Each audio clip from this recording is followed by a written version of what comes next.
Vamos cumprimentar Ela o pessoal. ela está aqui, eu não posso falar, né? Mais gente ainda. Oi, pessoal da internet. Ok. Como acontece todo mês, nós temos aqui esse projeto Palavra e Reflexão. E para essa classe que está aqui presente e também para o pessoal que em qualquer lugar está nos vendo pela internet. Nós começamos às 8 horas e vamos até às 9h30. Vamos ter um intervalinho hoje às 8h45. 8h45, mais ou menos, a gente para. Tem um cafezinho lá, né, para o pessoal usar o banheiro e tal. E dessa vez também nós temos uma livraria lá embaixo, tá?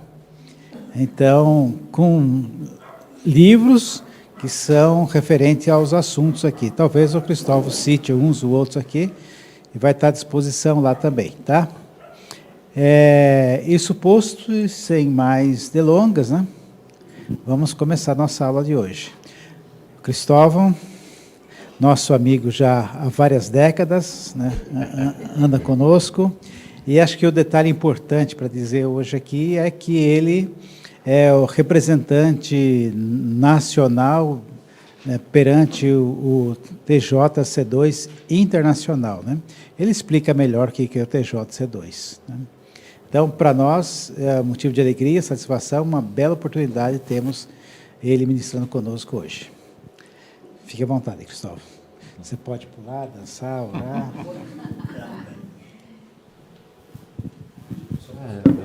Quadrado azul escuro aqui, tá? Você precisa passar, põe em voltinho. Só ver se você...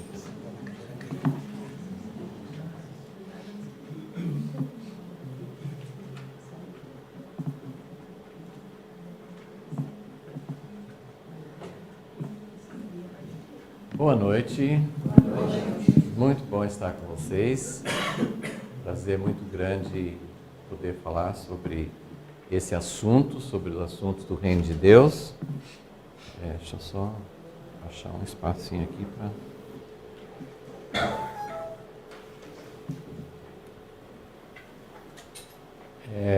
Muito interessante falar sobre esse assunto. Nós queremos falar hoje sobre o plano de Deus. Nós colocamos o título o Messias de Israel e o Salvador do Mundo, para a gente entender que nós estamos falando sobre a missão de Jesus, tem muito a ver com a nação de Israel e com a igreja. Nós queremos realmente entender mais sobre o plano de Deus, a importância dos judeus e dos gentios para a volta de Jesus. Muitas pessoas têm dificuldade quando se fala de Israel. Alguns acham que estamos querendo tornar a igreja mais judaizante, mais parecida com os costumes de Israel. Parece que existe isso, né? Existe uma linha que tenta trazer a igreja para fazer as coisas como Israel faz. E existem também aqueles que querem ignorar Israel, né? Então nós vamos falar um pouco sobre esses dois opostos, né? Mas eu queria só inicialmente falar um pouco sobre o plano eterno de Deus. É difícil falar sobre um período muito longo em pouco tempo, imagina. Hoje eu quero falar sobre o plano de Deus do início ao fim. A gente fala que são 6.000 anos, né? A gente não sabe exatamente quantos anos faz que Deus fez Adão e Eva, mas dentro da cronologia da Bíblia, a gente fala mais ou menos em termos de 4.000 anos no Antigo Testamento e 2.000 anos de Jesus para cá. Então, que tal? Será que a gente consegue falar sobre 6.000 anos em 90 minutos? Mas a ideia assim, é realmente, quando se trata de falar sobre questões, às vezes algumas questões que são bem controversas, né? Quando se fala sobre escatologia, por exemplo, como que vai ser a volta de Jesus, será que a igreja vai passar pela tribulação, não vai? Tem outras questões também que são muito polêmicas. E essa questão de Israel, não sei quantos aqui têm acompanhado, mas como eu falei, existem posições bem opostas sobre a relação de Israel com a igreja. Mas quando a gente pensa nessas posições mais polêmicas, às vezes a gente quer achar um versículo bíblico que resolva, né? Assim, como é que você prova para mim? Prova que a igreja vai passar pela tribulação, ou prova que a igreja não vai passar pela tribulação. Me dê um versículo. Claro que existem textos, e é muito importante a gente se basear em textos que explicam detalhadamente sobre algum assunto. Mas, para mim, isso é, assim, na visão que eu tenho, de como que a gente resolve algumas questões, para mim, muita coisa, quase tudo se resolve entendendo o plano de Deus.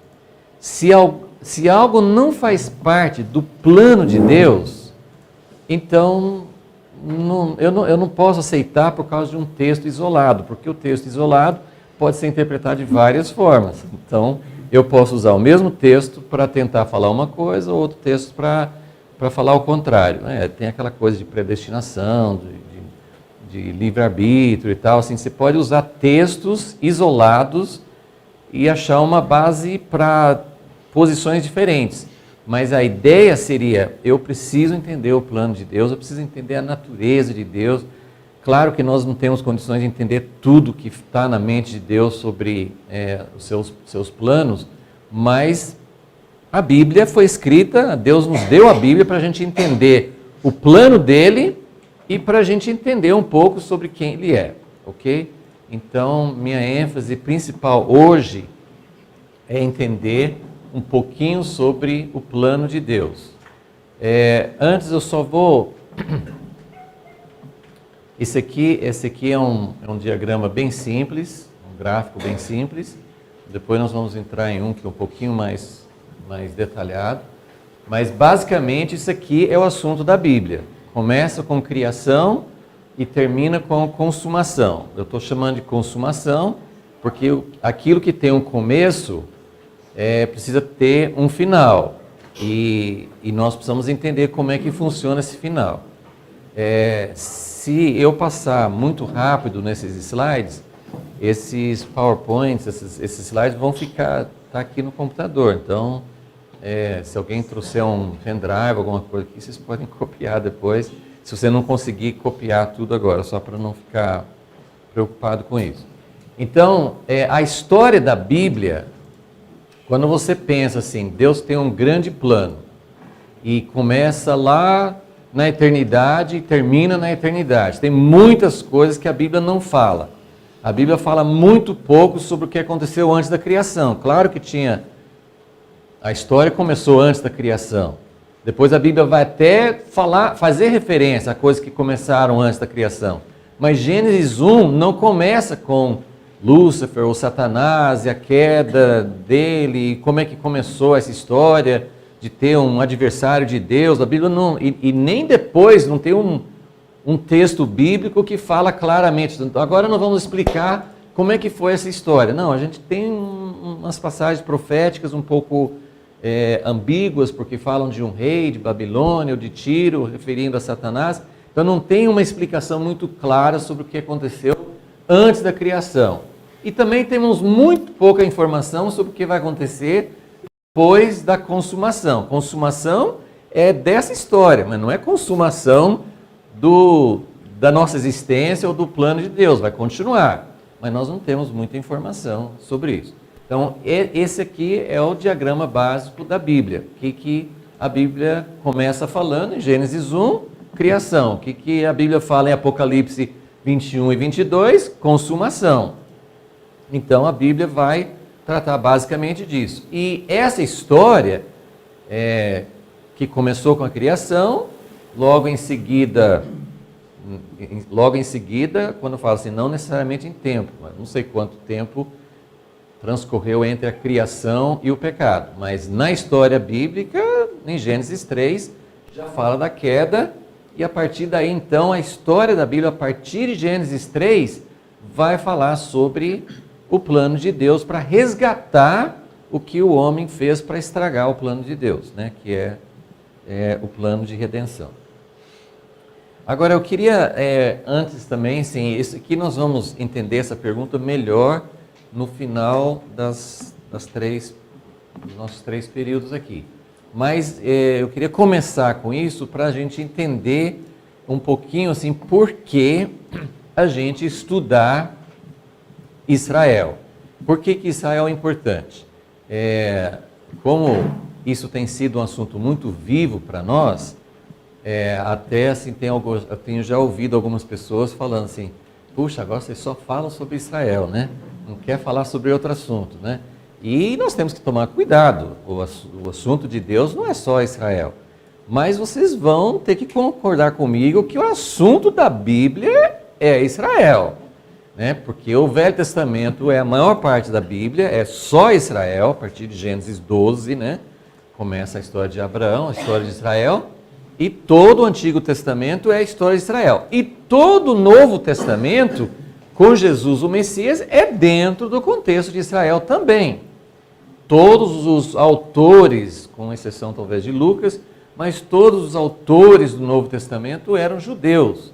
E a história, os evangelhos, foi em Israel, Atos aconteceu assim, a partir de Israel, alcançando outras partes, mas a história da Bíblia, mesmo no Novo Testamento, é Israel. Então, é um assunto muito importante, então a gente precisa entender isso. Então, essa pergunta, como eu falei assim, só vou passar rápido por essas respostas, mas depois eu espero que até o final dos 3 períodos isso fique um pouco mais claro. Então, por que estudar? Porque se a gente não estudar, a gente vai ficar ignorante. Quais são os resultados da gente ficar ignorante sobre Israel? Primeiro, a gente não vai conhecer os tempos, porque Deus delimitou o seu plano, como nós vamos ver, assim, tem muitas pessoas que falam que Israel é o relógio de Deus. Mas assim, o plano de Deus é muito atrelado a Israel. E é isso que a gente precisa entender o porquê disso. E se a gente não souber como que Israel faz parte do plano de Deus, nós não vamos entender os tempos em que nós estamos vivendo. Eu mostrei aquela linha, aquele gráfico simples, mas nós vamos ver um pouquinho mais complexo agora. Mas se a gente não entender Israel no plano de Deus, nós não vamos entender em que ponto nós estamos e como que isso faz parte, onde que eu estou no plano de Deus? Estou nos 70%, nos 90%, o que falta, o que já aconteceu? Nós precisamos entender isso, né? E a igreja tem ficado muito ignorante em relação a isso. Nós temos pensado muitas coisas sobre a volta de Jesus sem muita ligação com o plano. Isso também nos leva a ter uma distorção do Evangelho. Nós vamos entender isso um pouco melhor. Por isso que a nossa ênfase é: Jesus é o Messias para Israel, é o Salvador do mundo para nós, mas como é que essas duas coisas se relacionam? E como é que é o Evangelho? O Evangelho, a gente precisa entender. Imaginem só para a gente começar a pensar sobre isso. O Antigo Testamento, como vocês sabem, 3/4, sei lá, não lembro agora a porcentagem, mas 70% mais da Bíblia. Você começa a Bíblia nos Evangelhos. Tem muita gente que fala, olha, a pessoa se converteu, aceitou Jesus, começou a ser discípulo de Jesus. Não se preocupe com o Velho Testamento, não. Leia os Evangelhos, né? Não estou falando que isso é um mau conselho para quem está começando. Mas se eu ficar nisso, eu estou trabalhando com uma parte isolada do plano de Deus sem entender como é que chegou lá. Eu quero usar bastante uma ilustração que é de construção. Deus tem um plano, então vamos pensar no plano de Deus como uma planta, mas não só uma planta, a divisão, assim, como é que vai ficar dividido o espaço de um prédio, mas você sabe que uma planta completa tem todos os detalhes, como é que vai fazer o alicerce, como é que vai ser as paredes, como é que vão ser a parte elétrica, hidráulica, como é que vai ser o acabamento, telhado, Então nós precisamos pensar no plano de Deus como um todo. E você não começa a casa pelo telhado, e você não pensa numa construção só em paredes ou só em telhado. Uma construção tem que ter um todo. E esse todo, ele vai sendo construído. Tem cidades, por exemplo, quando eles começaram a construir Brasília, ou quando tem um prédio, ou um conjunto de prédios, às vezes leva vários anos para fazer aquilo. E às vezes no início você não está vendo nada, é muito demorado para lançar alicerce. Então tem fases da construção que demoram muito, que não aparecem muito. Então vamos sempre pensando nessa ilustração, porque ajuda a gente a entender o plano de Deus. Ele é um todo. E não dá para fazer uma parte do plano sem fazer a parte anterior. Não dá para a gente entrar assim nos evangelhos e não entender o que Deus fez no período anterior. Isso também, essa ignorância, vai nos deixar despreparados para grandes desafios no fim dos tempos. Então, precisamos entender isso também. Né? A gente precisa entender o que aconteceu, que parte do plano nós estamos e o que vem pela frente. E de acordo com Romanos 11, se nós gentios, isso vai ficar mais claro depois, acho que muitos aqui já conhecem essa espécie de parábola que Paulo usou em Romanos 11. Ele fala da oliveira, ele fala dos ramos que são os judeus, os ramos naturais. Quando eles não aceitaram Jesus, vários ramos naturais foram cortados, os gentios foram enxertados, e ele falou: muito cuidado, se vocês forem arrogantes e não entenderem a parte que os ramos naturais têm depois para serem reenxertados, vocês também podem ser cortados. Então, eu coloquei aqui que a ignorância nossa pode até nos levar a ser cortados. Eu nem estou falando tanto de perder a salvação. Estou falando sobre fazer parte dessa construção que Deus está fazendo, desse plano da oliveira. Okay? Aqui eu não vou ter muito tempo para parar nesses aqui, mas Paulo fala em Efésios 3 que tem um grande mistério. E ele fala em várias cartas e várias passagens sobre o mistério, tem vários aspectos do mistério, mas em Efésios 3 ele fala especificamente sobre o mistério que é Israel e a igreja. Então isso é algo muito importante que nós precisamos entender, é um mistério e faz parte, esse mistério tem sua origem em Cristo. Eu não posso, por causa de tempo, não posso parar nisso aqui, mas é muito importante que a gente entenda. Pensando naquele gráfico, então, da criação, lá na criação Deus fez um projeto. Deus fez um projeto antes da criação, obviamente. Então, quando Deus começou a criar os céus e a terra, toda aquela criação que tem em Gênesis 1, quando Deus criou o homem e a mulher, ele tinha um grande projeto, ele estava iniciando um grande projeto. Naquele projeto original, claro que nós não temos acesso a toda essa planta que Deus tinha em mente. Nós não temos acesso a tudo, mas Deus tinha uma planta, Deus tinha um projeto. Deus tinha um projeto muito completo. E nesse projeto há vários aspectos que eu vou mostrar daqui a pouquinho, ou pelo menos algumas partes que eu acho que são importantes. Mas nós vamos começar com essa frase, que é a consumação. Lembra do gráfico? Tem a criação, tem a queda, a redenção. O que a redenção faz? A igreja muitas vezes nem sabe o que a redenção faz. A gente pensa, redenção é para me livrar do inferno e me levar para o céu. Não, a redenção, claro, vai nos livrar do inferno, da condenação. Mas a redenção é para nos resgatar e nos trazer de volta para o plano original. Então, no Jardim do Éden, era o começo. Nosso alvo não é só chegar onde Adão e Eva. Seria muito bom a gente voltar para onde Adão e Eva estiveram no Jardim do Éden antes do pecado. Mas lembrem-se que ali era o começo de um projeto. Então, a redenção é um resgate para nos levar de volta para nos colocar nos trilhos de novo, para a gente chegar na consumação. E a consumação, ela precisa corresponder exatamente ao projeto original. Então, usando essa ideia do arquiteto que faz um projeto e tem tudo certinho, e ele coloca nas mãos da equipe, eles começam a executar o projeto, no final do projeto, o que o arquiteto quer saber? No final do projeto, quando eles terminam de construir, o arquiteto, o que ele quer saber? Se o que construiu corresponde àquilo que ele projetou.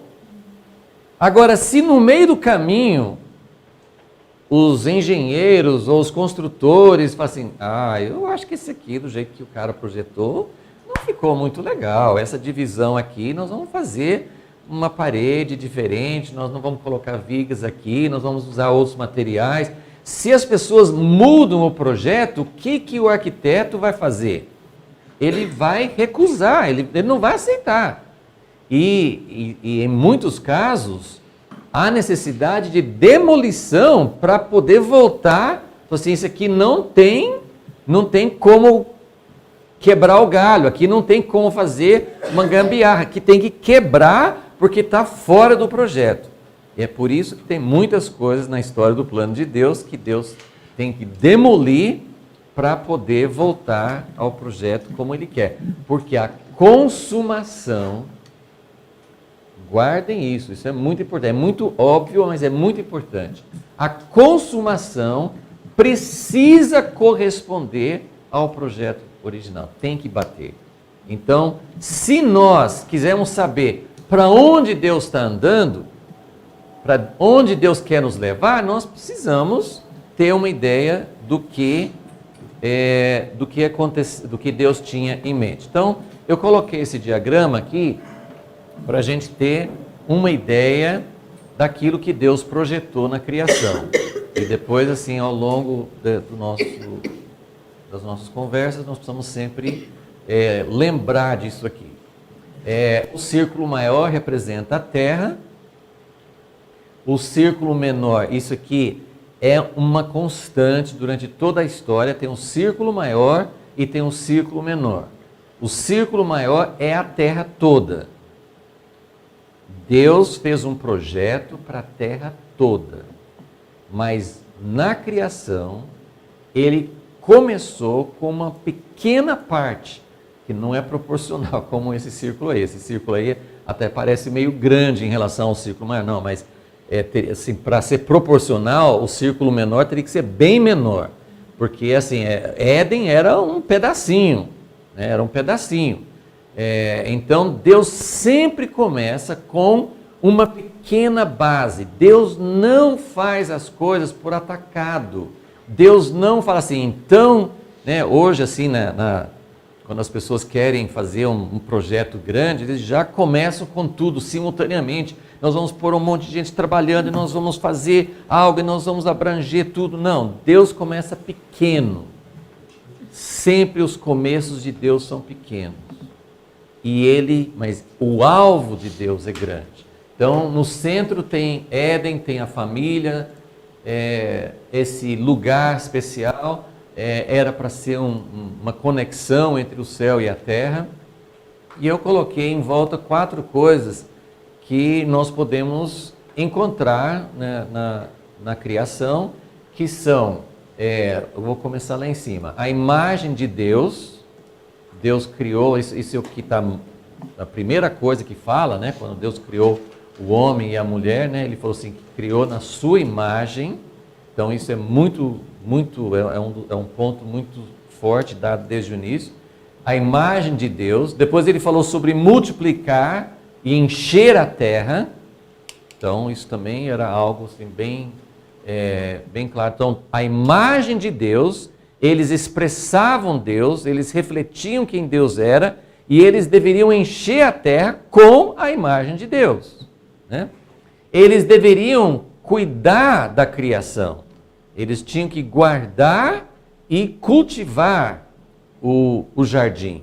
Então, eles tinham uma responsabilidade em relação ao jardim e eles tinham que expandir. A gente entende que ia expandir por causa do rio que dividiu em 4 partes, né, que iam alcançar a terra. E fala assim que era para eles encher a terra, era para eles sujeitarem a terra. Sujeitar significa ao domínio de Deus, né?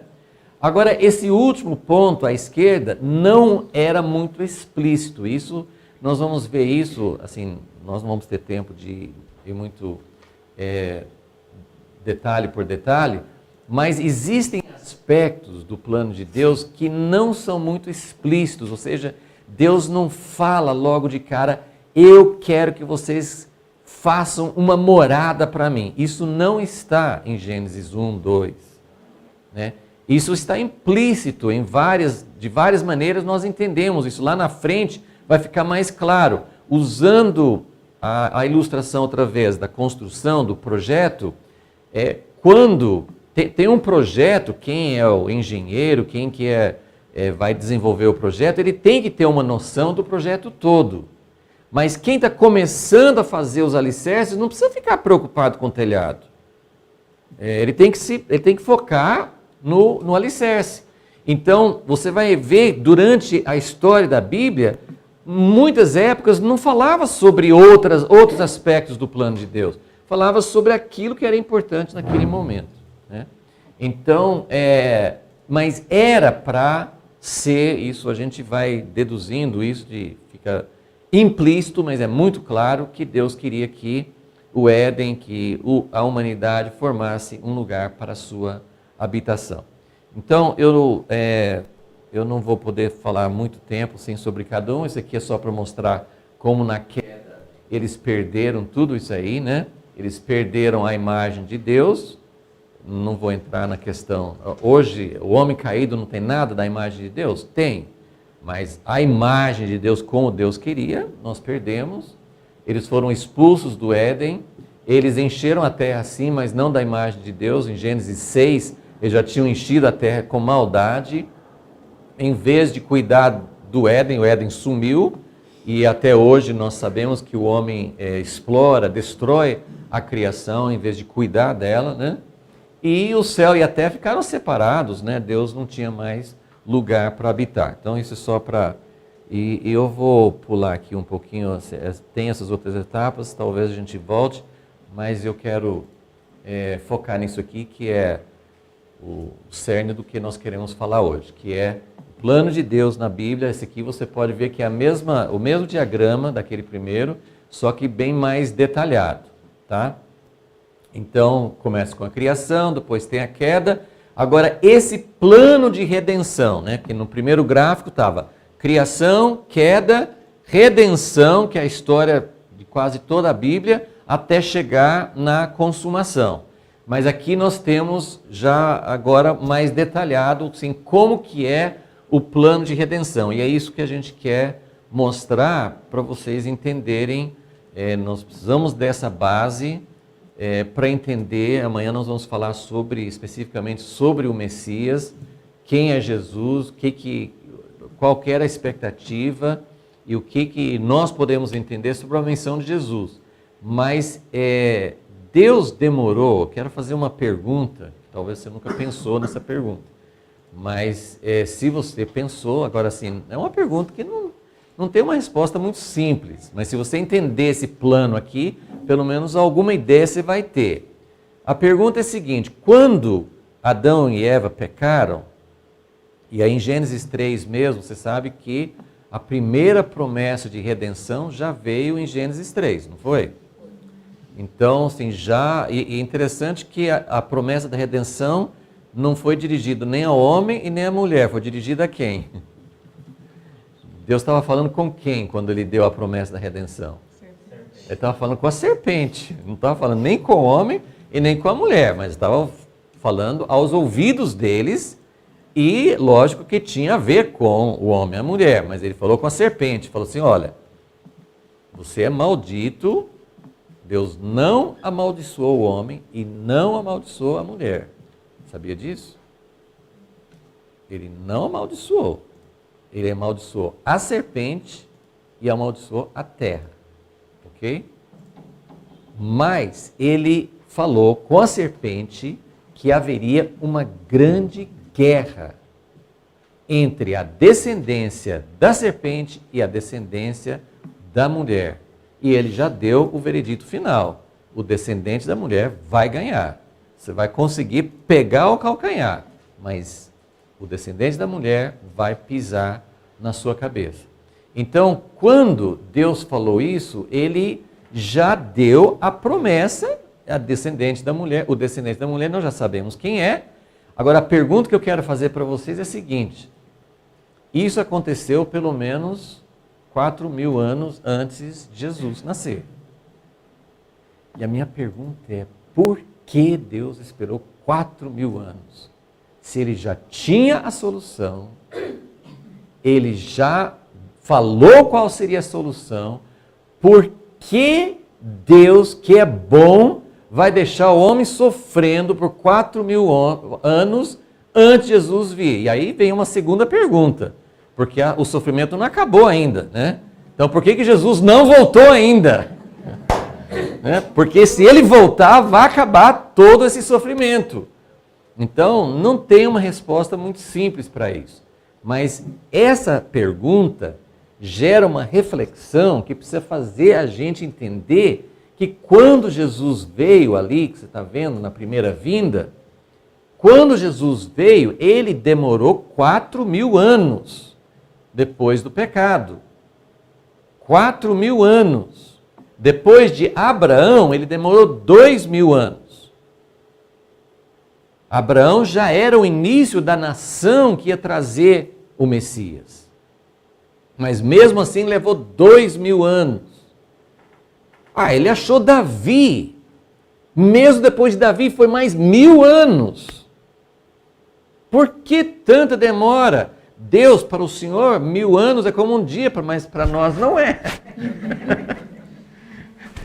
1.000 anos é muito tempo. Muitas gerações de sofrimento, né? Mas eu não tenho todas as respostas para isso, mas o que eu quero fazer vocês refletirem é como que nós vamos pensar em Jesus como nosso Salvador sem levar em conta o que Deus gastou.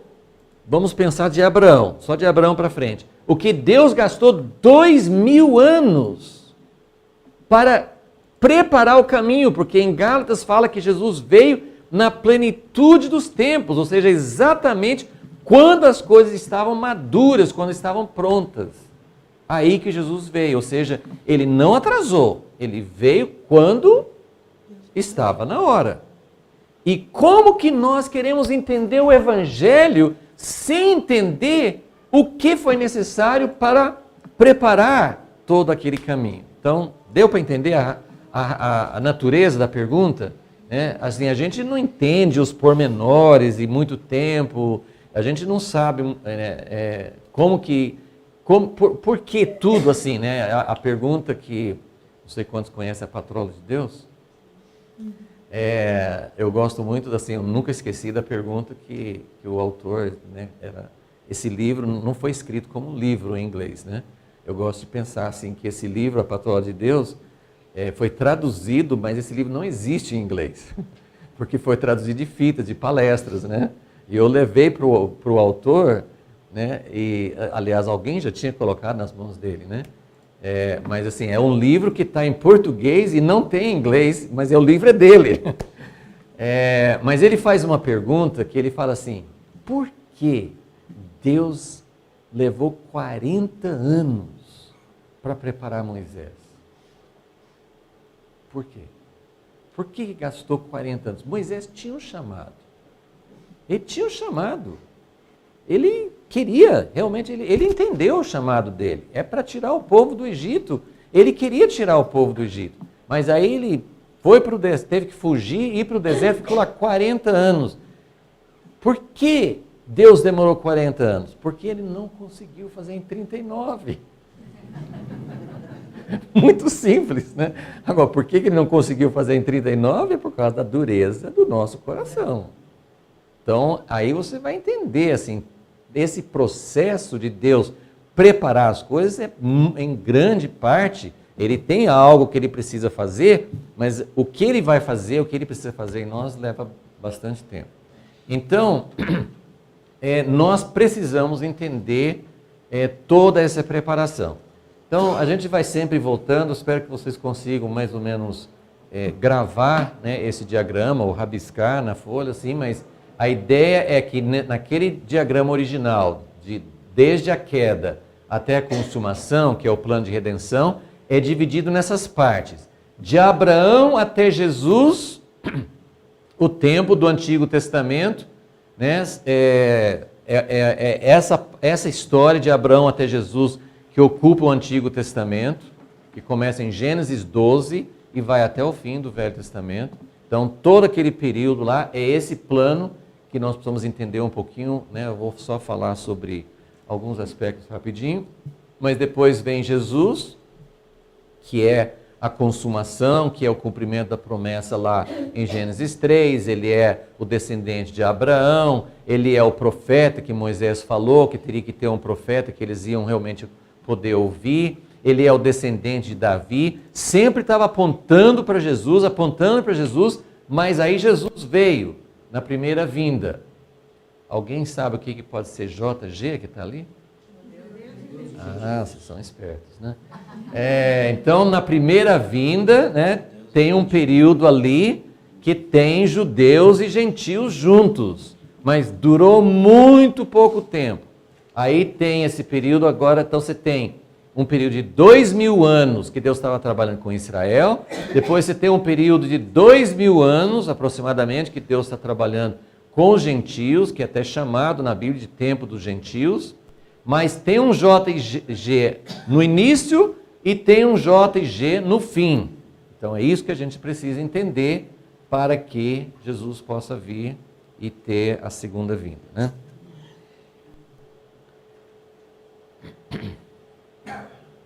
Olha, tem muita coisa interessante, mas eu não vai dar para falar assim sobre cada aspecto. Onde que eu vou começar? Deus, ele começou com Abraão, ele começou o seu plano de redenção. No Antigo Testamento, Deus começou com Abraão. Deus escolhe soberanamente seus instrumentos. E uma coisa muito importante, um dos livros que eu trouxe aí, se vocês quiserem depois, esse assunto que eu vou falar agora, ele explica em vários capítulos sobre a questão da eleição. Eleição não é eleição de presidente, né, de deputados, sim. Eleição na Bíblia é escolha. É um assunto muito polêmico, que a gente pensa muito assim, que Deus escolhe uns para serem salvos e outros para não serem salvos. Nem queremos entrar nesse assunto aí. Mas muito esclarecedor esse livro que chama Único Rei, tá? Se você não tem esse livro, a gente tem ali embaixo. Ele explica, ele gasta vários capítulos explicando essa questão de eleição. Para nós, o nosso pensamento central eu quero ser escolhido para salvação. É isso que nos interessa. Quero ser escolhido para salvação.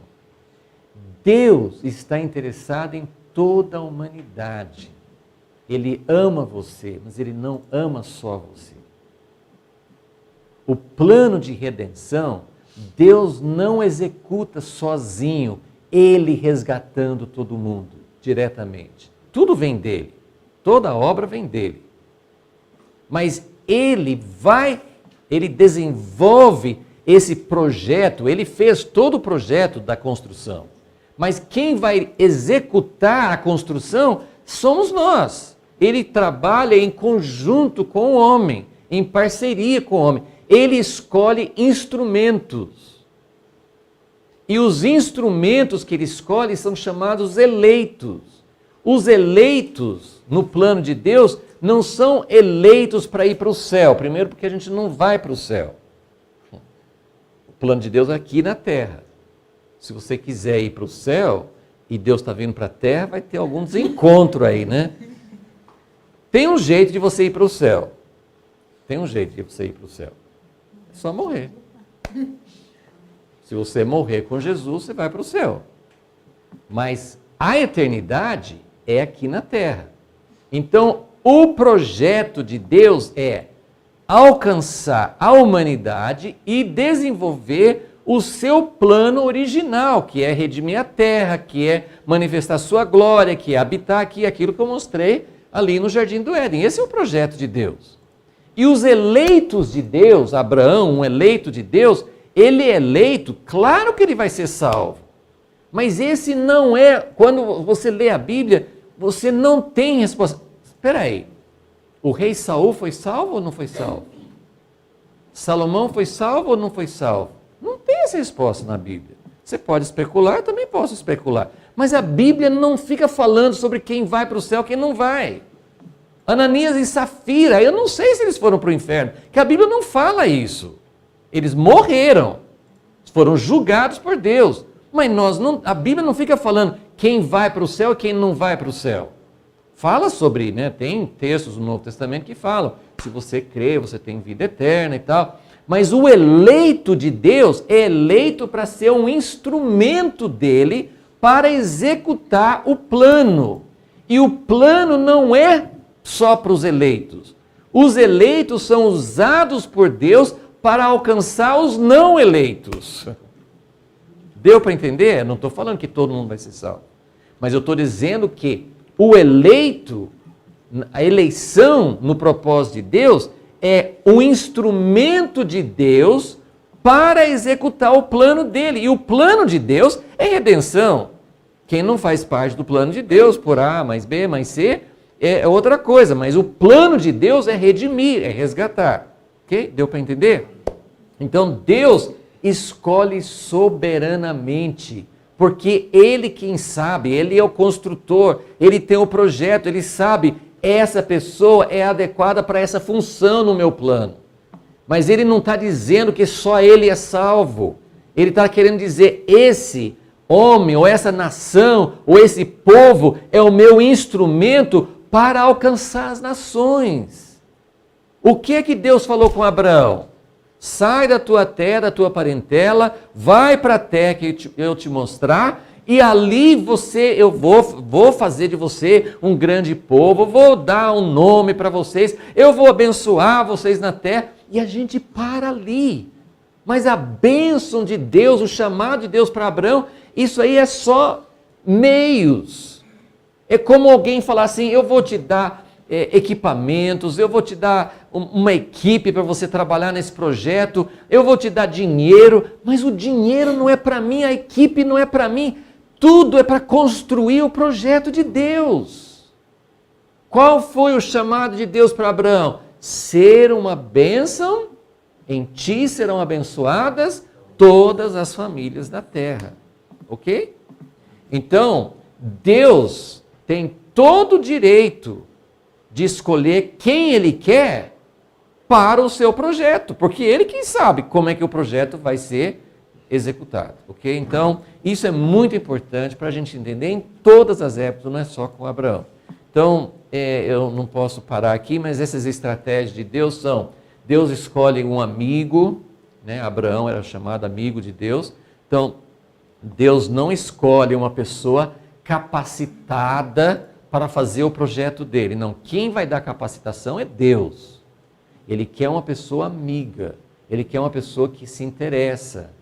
Ele vai fazer uma aliança com essa pessoa.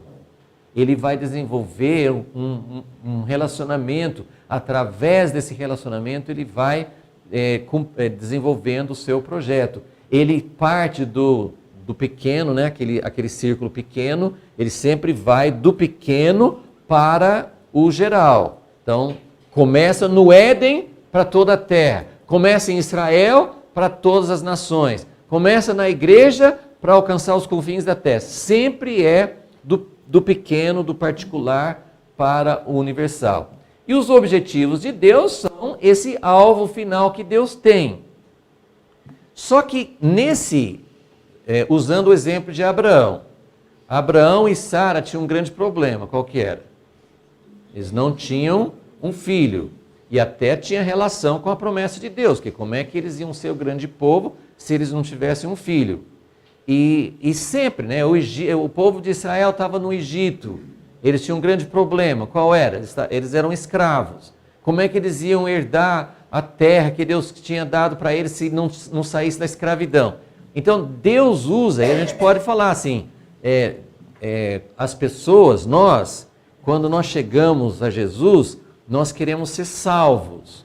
Queremos ser salvos do inferno, nós queremos ser salvos das nossas enfermidades, nós queremos ser salvos dos nossos problemas familiares, nós queremos ser salvos de problemas financeiros, nós queremos salvação. Então eu coloquei, objetivos é salvação e missão. Deus pegou Abraão e Sara e deu a eles um filho do milagre, era salvação imediata. Eles queriam ser salvos da esterilidade, de não ter herdeiro, a história deles ia terminar ali. E isso era salvação. Mas o objetivo de Deus não era salvação, dá para entender? Não era salvação, a salvação era um meio. Porque por meio da salvação, eles iam cumprir a missão. E a missão não é deles, a missão é de Deus. Então Deus sempre, isso aqui é a estratégia de Deus. No Antigo Testamento, no Novo, até hoje, Deus sempre vai agindo dessa forma, né? E aí nós temos um grande problema, que mais ou menos já resumi. Mas nós temos um problema porque nós temos os eleitos e os não eleitos. Então, por exemplo, Abraão tinha vários filhos. Na verdade, né, porque ele estava esperando muito ter um filho. Antes de Isaac já veio um filho, né, com Agar, Ismael. Depois de Isaac, ele teve outros filhos, né? Esses outros filhos, Ismael que veio antes e os outros que vieram depois, não eram eleitos. Foram condenados para o inferno. Não, a Bíblia não fala sobre isso. A Bíblia não fala que Ismael seria... Quando Abraão pediu a Deus, Deus abençoa Ismael, o que Deus falou? Não, eu não vou abençoar Ismael, porque só Isaac é da promessa. Não, ele falou, Isaac é da promessa. Mas o que ele falou para Abraão? Eu vou abençoar Ismael também. O problema temos os eleitos e os não eleitos. Os não eleitos não são condenados. Eles não foram escolhidos para a missão de desenvolver o projeto de Deus. Agora, se eles aceitarem, aqui eu coloquei desafio para os eleitos e o desafio para os não eleitos. O desafio para Isaac, para Jacó, para quem faz parte da eleição, qual que é? Não se exaltar, não ficar orgulhoso, mas obedecer ao chamado, depender de Deus, porque tudo vem por milagre, não vem da nossa capacidade. Tem que guardar, depender de Deus, não do conhecimento, guardar a aliança que Deus deu, porque se não guardar a aliança, o eleito não vai permanecer na eleição. Levar conhecimento e amor de Deus aos outros. Porque a ideia não é assim, eu sozinho. Os judeus ficaram assim, não foi? Ficaram muito elitistas, só nós. Não pode nem comer com o gentio não faz parte, não tem jeito. Não, essa não era a ideia de Deus. Vocês são eleitos para levar o amor de Deus para os outros. Agora, o desafio para o não eleito é aceitar a escolha de Deus. Deus escolheu Isaac. Ismael tinha que pensar, e por que Ismael foi expulso da casa de Abraão? Porque ele não estava aceitando Isaac. Nem ele estava aceitando e nem Agar estava aceitando. Então, esse é um grande problema. Alguém é eleito para fazer uma missão. Quem não é eleito precisa aceitar isso e receber o chamado de Deus através do eleito. Não se rebelar nem dar lugar à inveja, ouvir e atender ao escolhido. Então, esses dois grupos existem sempre, né? Os eleitos e não eleitos, mas não é para ter orgulho da parte de nenhum dos dois. Isso, gente, isso tudo nós estamos colocando fundamentos, porque nós vamos entender, Israel, a igreja, está tudo dentro disso aqui. O escândalo da particularidade, que Deus escolhe alguns, né? Isso aqui eu não posso parar aqui. Ok, então quando Deus escolheu Abraão, ele deu uma promessa, né, que eu já mencionei, né, em Gênesis 12, e ele falou que por meio de uma descendência, numa terra específica, teria uma bênção a ser dada a todas as nações. Isso é redenção do pecado, restauração da criação e de toda a terra. Qual que era a bênção que seria dada a todas as nações através da descendência de Abraão? Né? Essa redenção do pecado, claro que esse é um assunto depois do pecado, a necessidade de ter os pecados perdoados, de sermos restaurados para não pecar mais, tudo isso aí é fundamental. Mas sempre lembrando, gente, o Evangelho, por isso que eu estou batendo nesses pontos da criação, do início da redenção, porque quando Jesus veio, lembra a minha pergunta, por que demorou 4.000 anos? Mas vamos pensar de Abraão, por que demorou 2.000 anos?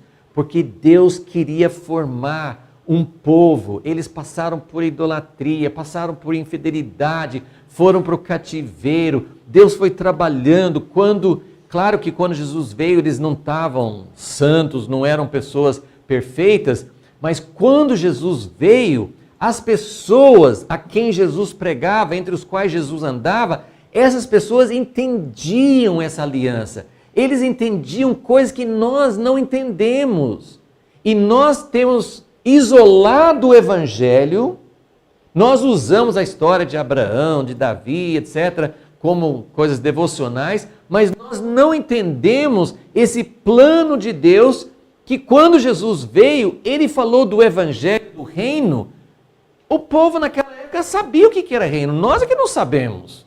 Nós é que pensamos que reino é ficar numa nuvem no céu, sei lá o que a gente pensa, mas a gente tem umas ideias muito atrapalhadas sobre o que é reino. E os judeus, eles sabiam o que era reino. Reino é Israel, uma terra, um rei, descendente de Davi. E quem tivesse pelo menos um pouquinho de entendimento, através de um povo modelo, através de um povo escolhido, Deus vai expandir, como ele queria lá no Jardim do Éden, vai expandir isso para toda a terra. Se você ler Deuteronômio 4, por exemplo, ele fala assim, se vocês seguirem esses mandamentos, Moisés falando, se vocês seguirem esses mandamentos, todas as nações da terra vão olhar para vocês e vão falar, que povo sábio. Mas por que povo sábio? Que tem um Deus maravilhoso, que ensinou como andar. Era para isso. Né? Então eles entendiam o que era o reino de Deus. Nós é que não temos esse entendimento. Então, o Evangelho que eu falei no início, por que estudar Israel no plano de Deus? Por que estudar essas coisas? Porque nós precisamos ter um entendimento mais completo do que é o Evangelho do reino. Ok? Então, não é só redenção do pecado, é restauração da criação, é Deus habitar entre nós, enfim, tudo que está envolvido ali no início. Eu vou só falar mais ou menos desses pontos, aí nós vamos fazer o nosso intervalo. Uma breve história, nós estamos falando, nós temos que falar até 9h30, nós temos que falar, está faltando muito ano ainda para chegar ao final dos 6.000 anos, né? Mas nós estamos aí, nós estamos correndo. Uma breve história da promessa, que é essa promessa de Deus para Abraão. Então, Deus deu para Abraão 3 partes que são indivisíveis. É outra coisa que a gente não entende. Quais eram as 3 partes? Já falamos quais são as 3 partes. Ó. Ele vai ter uma descendência, vai habitar uma terra específica e vai ser uma bênção para todas as nações da terra. Então, essas 3 partes formam um pacote indivisível. Nós queremos pegar o descendente de Abraão, que é Jesus, ser uma bênção para todas as famílias da terra, mas nós não queremos saber de Abraão, não queremos saber da descendência dele e não queremos saber daquela terrinha que só dá problema para o mundo inteiro, que é Israel, né? Ou terrinha pequenininha que gera contenda para o mundo inteiro, capaz de gerar uma guerra mundial. Capaz não, a Bíblia fala que vai gerar mesmo. Então, a terra sempre foi um elemento essencial. Eu li, acho que ele não mandou esse livro comigo, um livro muito bom, parece que não veio hoje, assim, a importância de Israel. Ele fala nesse livro que, fora Deus, a palavra mais usada, assim, a promessa, o aspecto mais usado no Antigo Testamento é a promessa da terra. É a promessa que mais repetida. O anseio pela terra que o povo tinha, de voltar para a terra, de restaurar a terra, só é menor do que o anseio por Deus. Então é uma coisa muito forte no Antigo Testamento, muito forte. O objetivo de Deus sempre foi a terra toda, e aos poucos, assim, só para você entender a história do Antigo Testamento, tem essas três partes, né? Abraão teria uma descendência, então ele seria o povo de Israel. Eles teriam, isso é uma promessa eterna. Várias vezes Deus fala: Abraão, eu estou dando essa terra para sua descendência como possessão perpétua, para sempre. Deus nunca desfez disso. Quando ele mandou para o cativeiro, ele falou assim: eu estou mandando vocês para o cativeiro, mas eu vou trazer vocês de volta. Ele nunca desfez a promessa da terra. Então, essas três partes são o núcleo.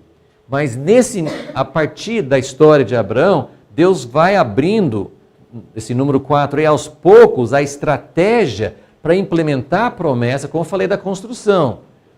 Vai ter um prédio maravilhoso. Agora, a primeira coisa que vocês precisam pensar, alicerce. Fica pensando em parede, acabamento, não. É alicerce. Agora, depois tem outras partes que vêm, né? E ele falou assim, que então depois, assim, não era só indivíduo, tinha que ser uma aliança coletiva. Moisés fez uma aliança com o povo, não era só aliança com um indivíduo. Tinha que ter um rei. O povo pediu um rei do jeito errado, mas Deus tinha falado, precisa ter um rei, precisa ter um governo. E a habitação de Deus, que, como eu falei, é sempre aquela parte assim. Se você estudar a história de Davi, que é a parte que eu amo falar, né, que Davi, como é que Davi foi um homem segundo o coração de Deus? Porque em 2 Samuel 7, Davi falou assim: Deus, eu quero fazer uma casa para o Senhor. Aí Natan falou assim: pode fazer. Acho que é uma coisa boa. Me soa muito legal fazer uma casa para Deus. Mas aí Deus falou com Natan, assim, depois que Natan foi embora, Deus falou assim: volte lá para Davi e falou assim: você não vai fazer casa, coisa nenhuma. E eu li assim, falei assim: coitadinho de Davi, ele estava tão animado, vou fazer uma casa, aí Deus fala assim: você não vai fazer casa, coisa nenhuma. Mas continue lendo, você não vai fazer a casa, seu filho vai fazer. Mas ele começa a falar assim: mas falando nisso, Davi, como é que você descobriu que eu queria uma casa? Ele fala isso. Eu nunca falei com ninguém que eu queria uma casa. Então, essa parte da habitação de Deus é uma parte tremenda em que Davi, ninguém falou com ele, Deus queria uma casa. Mas ele pensou, ele amava Deus, ele pensou: Deus, o que eu posso fazer para o Senhor? Eu quero te agradar. Eu estou num palácio. A arca que representa o Senhor está numa tendinha, quebra-galho. Eu quero fazer um palácio para o Senhor. Aí você tem toda a história do ponto mais alto da história de Israel, quando Davi passa toda a instrução para Salomão, e Salomão faz a casa, e ele faz o palácio, Deus enche a casa com a presença dele. Então, esse é o ponto mais alto da história. Mas aí depois vem, como nós sabemos, o reino dividido, o fracasso e a promessa depois renovada. Nós vamos falar um pouquinho mais sobre isso, mas quantos minutos, Pedro? É agora. 10 minutos para o café. 10 minutinhos, senão, se for mais de 10 minutos, eu vou além das 9h30, né? Então... Banheiro das mulheres aqui em cima, tem 2 banheiros, banheiro dos homens aqui embaixo. tem lá também a livraria que nós comentamos. Então, 9 e 10.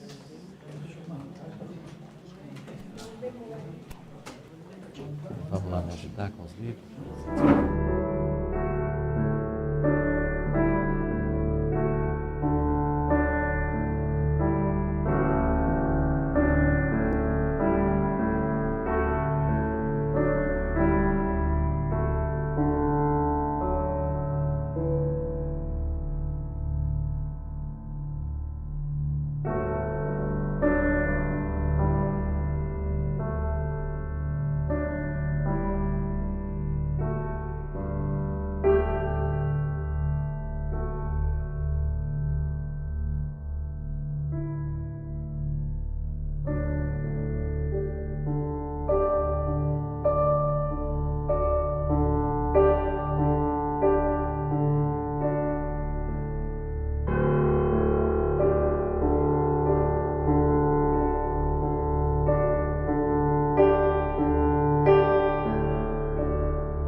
Aproveitar o dia. Tá.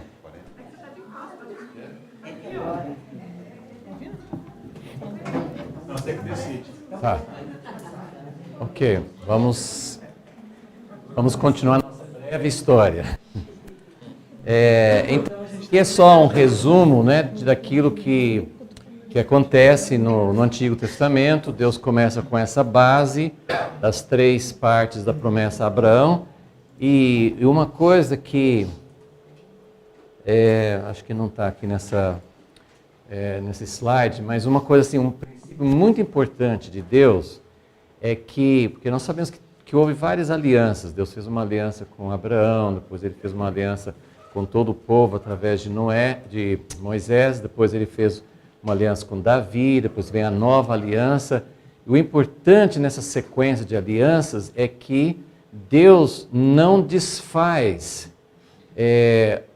Cada aliança que vem amplia, mas não apaga. Deus não é assim, faz uma aliança com Abraão, não, agora vamos mudar, vamos brincar de outra coisa, né? Vamos fazer a lei. Aí a lei não deu certo, vamos fazer outra coisa. Não, tudo que Deus faz tem uma sequência. Lembra que eu falei? Deus, nas fases da construção, Deus não, se tudo fosse feito certinho, Deus não ia demolir nada. Agora, tem demolição, tem retrocessos no plano de Deus, mas são retrocessos por causa do pecado, mas depois Deus restaura. Quando o povo vai para... nós vamos falar sobre isso numa das próximas, não sei se é amanhã ou depois, nós vamos falar sobre a nova aliança, e nós vamos mostrar que a nova aliança não desfaz aquilo que foi feito anteriormente. Então, cada vez Deus está desenvolvendo mais. E o fracasso de Israel não invalidou as promessas. Em nenhum momento Deus falou assim, eu vou castigar, vou tratar, vocês vão sair da terra, eu vou levar vocês para o cativeiro. Tinha momentos drásticos de castigo, de tratamento de Deus com o povo, e isso tem acontecido na história da igreja também, mas nada disso invalida as promessas de Deus. Deus não volta atrás, Ele restaura, Ele, por causa de nós, Ele dá umas voltas, mas Ele sempre chega de novo no ponto onde parou e dá sequência. E as alianças que Deus vai fazendo ao longo da história ampliam. Quando Deus faz aliança com Moisés, através de Moisés com o povo, Ele não desfaz da aliança com Abraão. Quando chega Davi, ele não está desfazendo nenhuma das anteriores, ele está aumentando essas estratégias. Agora nós vamos trabalhar numa outra parte da construção. Então, muda algumas coisas, sim, porque o foco é outro, mas está construindo em cima dos mesmos alicerces. Isso é importante para entender, porque a nova aliança em Jesus não desfaz aquilo que Deus fez no Antigo Testamento. Então, essas mesmas promessas foram renovadas nas profecias da nova aliança. Agora, as promessas que Deus deu para Abraão, que Deus deu para Davi, não foram plenamente cumpridas no Antigo Testamento. Então, quando você chega nessa conclusão, você entende, alguma coisa precisa acontecer ainda. Porque Deus não é alguém que promete e não cumpre. Então, se as promessas, Hebreus 11 fala isso muito claro, né? Todos esses morreram sem alcançar as promessas, mas as promessas precisam ser cumpridas. Então, essa aqui eram conclusões, essa aqui está continuando. Então, o plano de Deus para Israel não foi apenas ser um símbolo. Às vezes as pessoas leem, por exemplo, em Hebreus, aquela casa, o tabernáculo era uma figura, agora nós temos a casa verdadeira. O sacrifício representava o sacrifício de Jesus, agora não tem mais sacrifício de animal, agora tem o sacrifício pleno, que é Jesus. Então, às vezes a gente pensa que Israel também era tudo uma coisa simbólica, mas não é, isso não é verdadeiramente o plano de Deus, e isso não é verdade. Deus estava trabalhando com Israel e Ele fez promessas muito fortes. E Deus não pode chegar na frente e falar assim, então, eu falei com vocês que era eterno, mas não é tão eterno assim, sabe? Assim, eu estava brincando com vocês, né? Assim, às vezes os pais fazem isso com os filhos, né? Prometem um negócio lá assim, depois falam assim, então, né? Mas não era bem assim, né? O pai queria falar outra coisa, né? Não, Deus não é assim. Quando ele promete de verdade. Então, quando nós olhamos para o plano de Deus de redenção, o que ele construiu, o que ele lançou alicerces com Israel, é firme, é propósito dele, ele não abandonou isso. Deus, número 5 aqui, Deus não começa um plano para depois mudar, simplesmente. Mas quando ele desmancha uma parte, é para reconstruir depois. Eu já expliquei isso, né? Que quando a gente faz mal, tem uma parede mal feita, não é porque o plano de Deus estava errado. Nós é que fizemos a parede mal feita. Agora, se fez a parede mal feita, ela vai ter que ser removida, tem que demolir para fazer certo. E o fracasso de Israel foi porque ainda não tinha o Messias e a nova aliança, que é o que nós vamos falar amanhã e depois. Então, esses aqui são alguns aspectos da aliança que Deus, das promessas que Deus fez para Abraão. Ele falou do povo, falou da terra e falou de ser uma bênção. Agora, essa promessa foi sendo ampliada, tinha que fazer uma aliança coletiva através de Moisés, ele tinha que ter um governo, tinha que ter um rei, tinha que ter uma capital, Jerusalém. Então Deus foi completando aspectos. Quando ele falou com Abraão, ele não falou sobre Jerusalém. Lembra? Não falou sobre Jerusalém. Mas isso aparece depois. Mas você quer uma coisa que Deus fala na Bíblia, depois que Davi conquista Jerusalém, Jerusalém se torna Jerusalém, Sião. Deus fala sobre isso muitas e muitas vezes, afirmando, é esse o lugar, eu quero habitar aqui. Deus falou que escolheu, como assim, se isso não é verdade? Então, né, uma casa para Deus, o povo ter segurança, paz, proteção, né, e ser um reino eterno, são aspectos da promessa que você vai entendendo que estão sendo ampliadas mais, né? Não posso parar aqui. A nova aliança não invalida nem substitui a aliança abraâmica. Isso só para falar de uma, mas poderia falar da aliança com Davi e mesmo da aliança com Moisés. Pelo contrário, mantém as promessas e promete cumpri-las integralmente.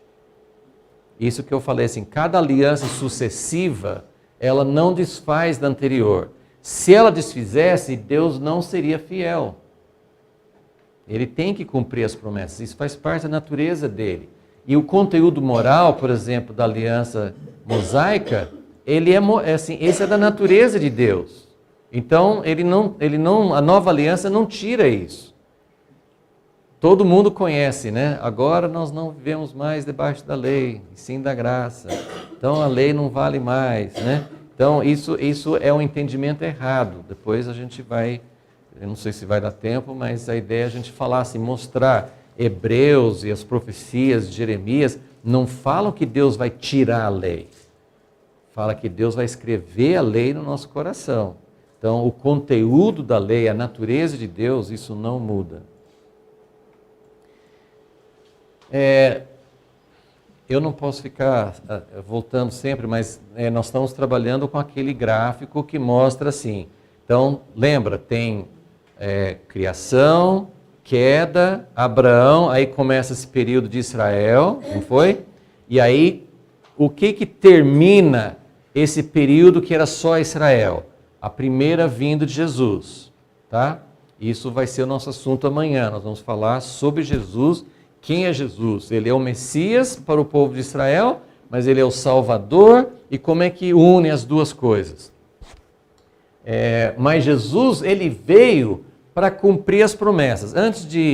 Aqui a gente não vai poder falar muito sobre esses itens, mas eu volto daqui a pouquinho, mas Jesus veio, acho que esse aqui dá para a gente gravar um pouquinho com mais facilidade. Jesus veio para cumprir as promessas a Israel. Ele não veio para falar assim, ok, Israel, seu tempo acabou, vocês já tiveram sua chance, Jesus veio, abriu as portas para os gentios, realmente ele abriu, mas ele não veio para dizer, agora né, acabou, essa parte acabou, agora mudou a história. Não, ele veio para cumprir as promessas a Israel. Cumprimento significa não assim finalizar, mas dar um significado pleno, né, para a promessa de Deus a Abraão, para a lei de Moisés. Ele veio para dar conteúdo, ele veio para mostrar a realidade daquilo, ele veio para trazer aquilo mais perto da gente. Então ele não veio para acabar, ele falou isso em Mateus 5. Vocês pensam que eu vim acabar com a lei? Não, eu não vim para acabar com a lei. Né? Eu vim para cumprir, eu vim para que isso se torne uma realidade. E ele veio também para reverter todos aqueles séculos de fracasso humano, tudo que Israel tinha fracassado, Jesus veio para dizer, agora tem jeito.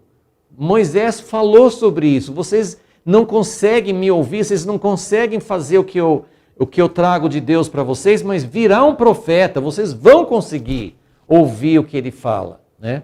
E uma outra maneira de também colocar essas duas coisas é, a vinda do Messias traz dois aspectos.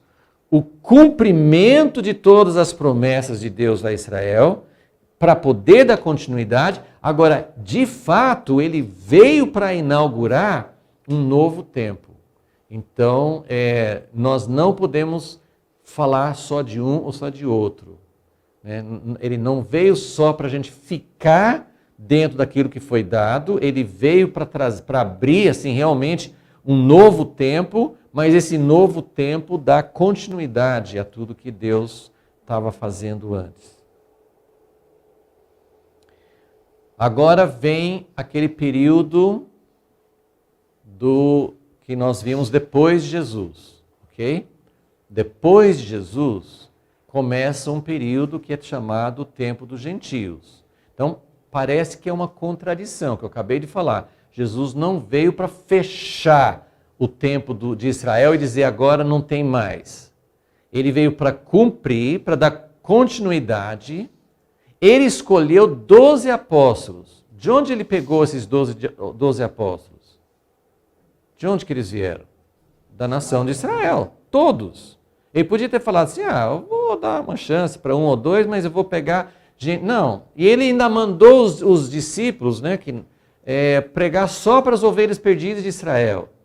Então, Jesus, ele começou realmente com Israel, dali ele foi construindo em cima disso, que era o plano de Deus. Se você estudar os Moisés, Êxodo 19, vocês são meu povo peculiar, mas toda a terra precisa conhecer. Então, sempre aquela ideia, um círculo pequeno para abranger o círculo maior. Então, Jesus veio para cumprir isso.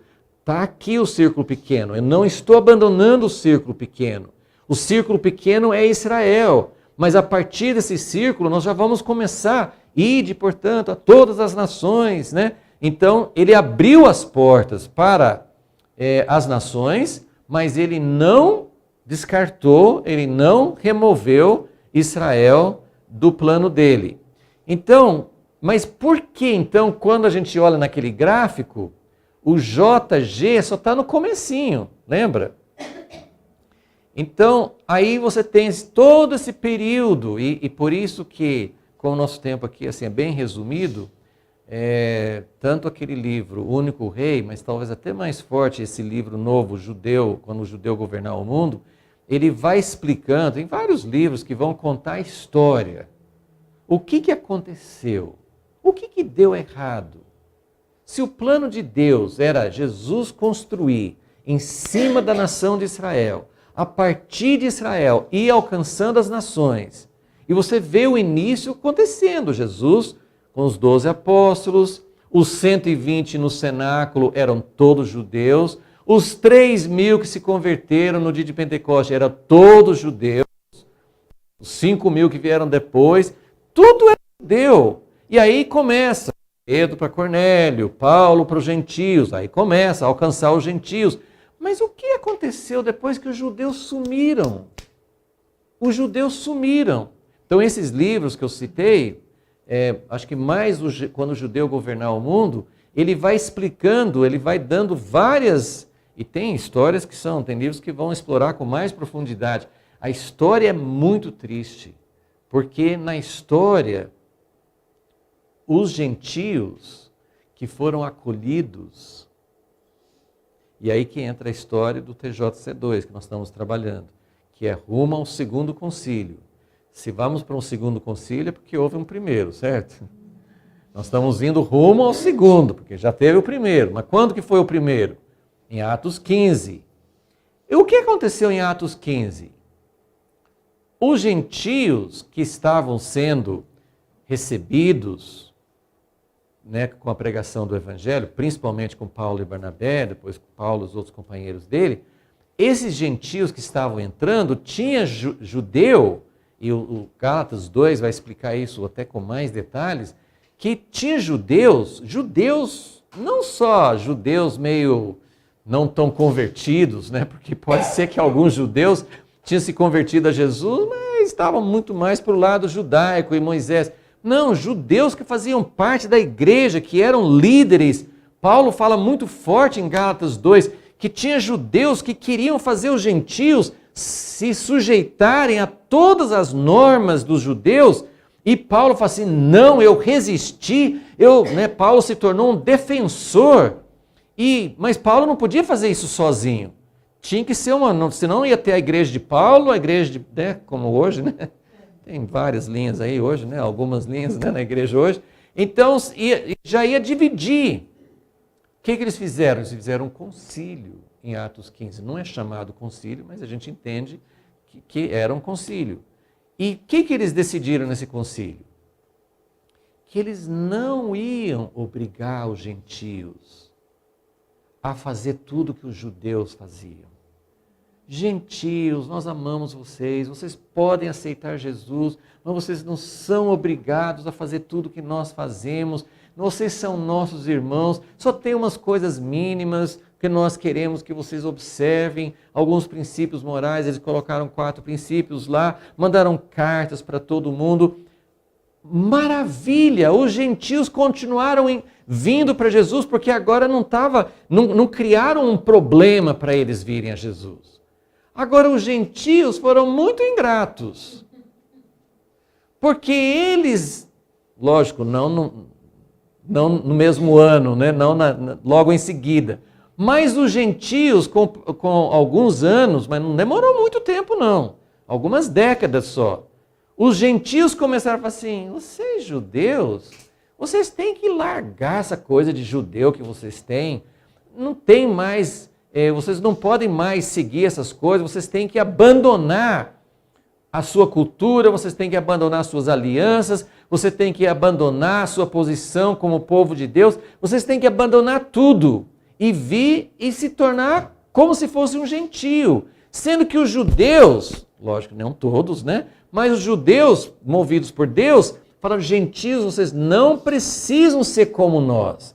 Vocês podem vir a Jesus, nós somos judeus, nós vamos continuar. Você vê no livro de Atos que Paulo continuou sendo judeu. Ele que defendia, ele continuou, ele foi fazer um voto lá no templo, ele mandou circuncidar Timóteo, ele manteve, ele ia para a sinagoga, conversava com os judeus, porque ele era judeu. E aí é só você ler Romanos 9, que você vê o coração de Paulo pelos judeus, era uma coisa fantástica.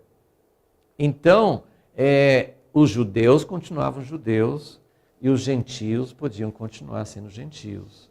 Mas os gentios não devolveram essa generosidade para os judeus na história. Por isso que, vamos voltar lá rapidinho.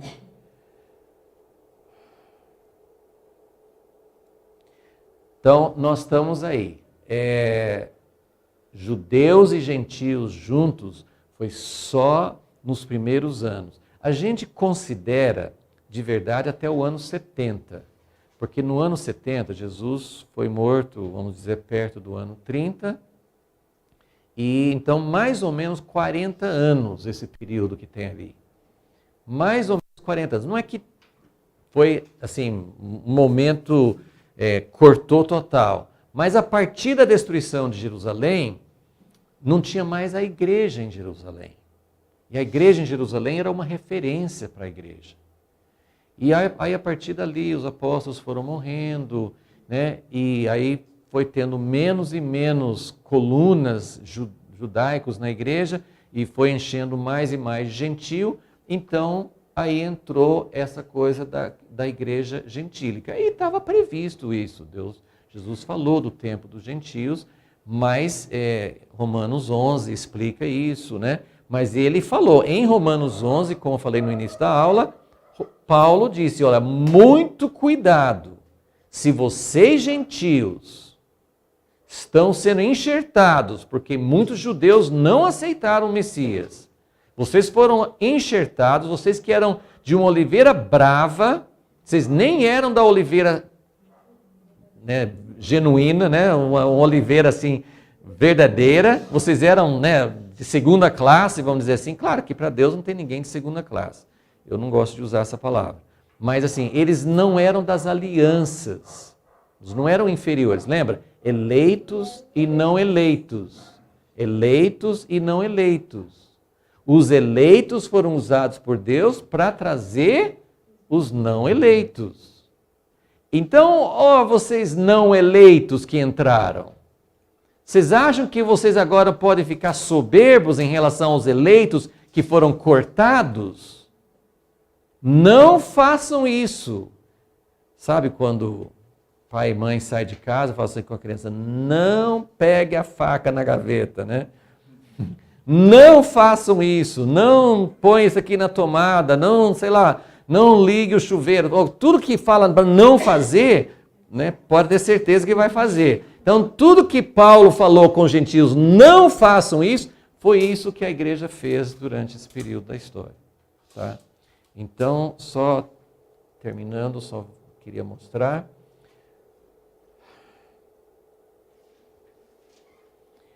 O período da igreja, o tempo dos gentios, começou com continuidade. O que é continuidade?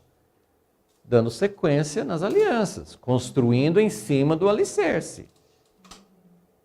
A igreja começou, Jesus pregou o evangelho do reino, os apóstolos pregavam o evangelho do reino. Na verdade, acho que todo mundo sabe disso, durante todo esse período que conta no livro de Atos, qual era a Bíblia que os cristãos tinham? Qual Bíblia que eles tinham? Só o Antigo Testamento. Demorou anos para os evangelhos se tornarem realmente livros escritos nas mãos das pessoas. Então, durante aquele período que nós lemos no livro de Atos, a igreja não tinha a Bíblia aqui no Novo Testamento. Tinha o Antigo Testamento. Quando eles iam para a reunião, o que eles liam? O Antigo Testamento, as Escrituras. O que eles conheciam? Quais eram as pregações de Pedro, Paulo, Estevão no livro de Atos? Vocês já olharam? O que eles usavam? Qual o conteúdo da pregação? Salmos, Joel, né? Isaías, eles usavam essas escrituras, eram escrituras. Então era continuidade e inclusão, incluindo os gentios, os judeus já estavam, então era uma comunidade inclusiva. Mas aí, por esse processo que eu falei, assim, que os gentios começaram a eliminar, né, os judeus podiam fazer parte da igreja, mas eles tinham que renunciar sua cultura. Isso começou lá atrás. Isso não é uma coisa recente. Passou para a ruptura. O que é ruptura? Nós não acreditamos na lei de Moisés. Nós não somos judeus. Nós não interpretamos a Bíblia como os judeus interpretam. Isso começou lá atrás. Tudo era alegórico. Orígenes e muitos outros pais da igreja, homens de Deus, eles foram homens importantes na história da igreja. Mas eles levaram a igreja, Agostinho, um grande homem de Deus, mas ele interpretava a Bíblia quase tudo em uma forma mais alegórica. Eles não entendiam o plano de Deus, como nós estamos mostrando aqui, que é uma coisa de continuação. Então eles fizeram uma ruptura, um corte com o povo de Deus. E isso gerou a história da igreja. E isso é muito importante para entender. e exclusão, porque os judeus não podiam manter sua cultura. Mas vai terminar, lembra o gráfico? Termina com outro JG. Então, isso precisa acontecer de novo. Então, o TJC2 é um ministério que procura isso, trazer reconciliação. Nós, como gentios, nós precisamos nos arrepender. Nós não fomos causa. Não fomos nós, a gente não estava vivo naquela época, nós não somos a causa. Mas por que a gente precisa se arrepender? Porque nós somos a igreja hoje. Então nós temos que dizer, como Daniel, nossos pais pecaram, nós pecamos, nós fizemos errado, nós nos desviamos. O TJC2 e outras iniciativas, outros ministérios, não é só isso, mas esse rumo ao segundo concílio é uma visão de que um dia líderes importantes da igreja vão dizer: meus irmãos, nossos irmãos messiânicos, vocês são nossos irmãos, nós erramos com vocês ao longo da história e nós queremos isso de volta, nós queremos ser JG novamente, nós queremos ser um novo homem, nós queremos aquilo que Paulo fala em Romanos 11. Então, nós vamos continuar olhando isso e com a graça de Deus, amanhã realmente a gente quer focar bastante sim, na pessoa de Jesus, porque ele é a figura central da primeira vinda e a figura central da consumação. Então nós precisamos entender como nós devemos entender Jesus dentro dessa luz e dentro dessa continuidade do plano de Deus. Amém? Senhor, nos abençoa com a tua presença. Nós pedimos, ó Deus, que o Senhor nos acompanhe, ó Deus, para nossas casas e que o teu Espírito venha nos iluminar cada vez mais, para que não só nós aqui, mas que em toda parte teu povo possa entender mais do teu plano, que nós possamos ter os nossos olhos abertos. Isso aqui é só uma pincelada, mas como nós precisamos entender o teu plano, todo o teu plano tão detalhado, a história tão profunda na tua palavra. Como nós queremos entender, porque na plenitude dos tempos, agora nós estamos na plenitude dos tempos antes da tua segunda vinda, da tua vinda pessoal. Nós queremos estar prontos e queremos que os tempos se completem para que o Senhor possa voltar. Pedimos isso e ansiamos por isso, em nome de Jesus. Amém. Deus abençoe e uma boa noite. Pessoal, deixe o lugar ficar vazio amanhã, tá? Espere aqui.